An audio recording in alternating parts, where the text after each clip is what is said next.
Longtemps à la tête de Rendez-vous en terre inconnue, Frédéric Lopez s'est offert une pause médiatique pour gérer un burn-out, survenu alors qu'il était l'un des animateurs phares du service public.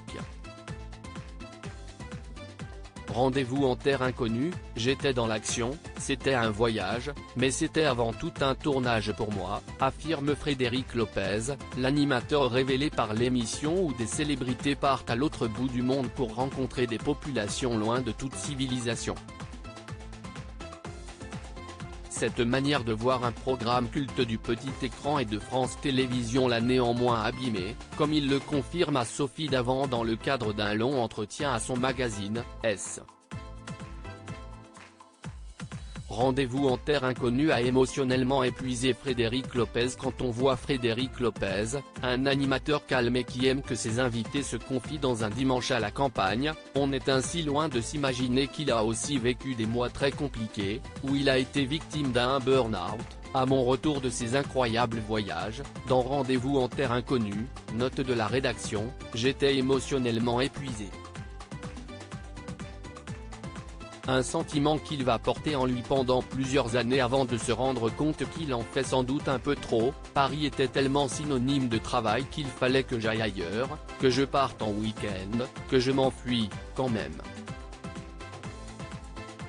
Si est de cette manière qu'il trouve le concept de sa nouvelle émission, arrivée à la rentrée le dimanche après-midi sur France 2, c'était un concept que je ne comprenais pas non plus, moi qui déjà ne me sentais pas chez moi dans mon appartement.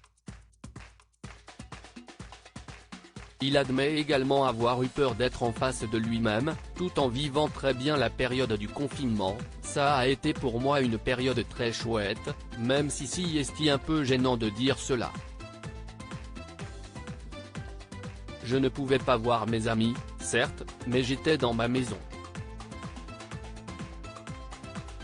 Frédéric Lopez admet s'être brûlé les ailes. Pour Frédéric Lopez, Rendez-vous en terre inconnue lui donnait la sensation que c'était un morceau de sa vie qui se jouait, admettant que cela le remuait beaucoup. J'étais à saturation. Je me suis un peu brûlé les ailes, confie-t-il, alors qu'à cette époque, il fait face au doute de reconduction de la parenthèse inattendue. Si l'émission qui fait se rencontrer trois personnes est confirmée, une sensation commence à pousser chez l'animateur. Avant un vrai déclic, j'avais la sensation d'être un TGV. Je me souviens d'avoir croisé un pote dans la rue au mois de septembre qui m'a demandé quand est-ce qu'on dîne ensemble.